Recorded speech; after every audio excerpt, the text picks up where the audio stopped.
हुजूर फरमाने लगे, अदी मकाम हिरा का नाम सुना है? अदी कहने लगे, हुजूर सुना है पर वो जगह देखी नहीं।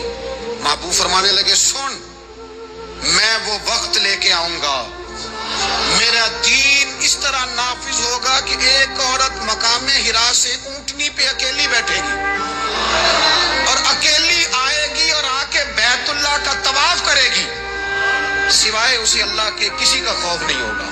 और हुजूर फरमाने लगे, किसरा का नाम सुना है? कहा, हुजूर वो तो बाजार इस वक्त बड़ा तगड़ा बादशाह है, फरमाया उसके इलाके भी फतह होंगे, वो खजाने मुसलमानों के पास आएंगे।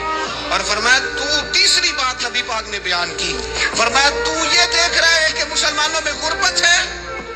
फरमाया अभी एक वक्त आएगा लोग देने के लिए निकलेंगे पर उन्हें लेने वाला कोई नहीं मिलेगा। अदी कहते हैं कि मैं रसूल करीम का कलमा पढ़ के मुसलमान हो गया।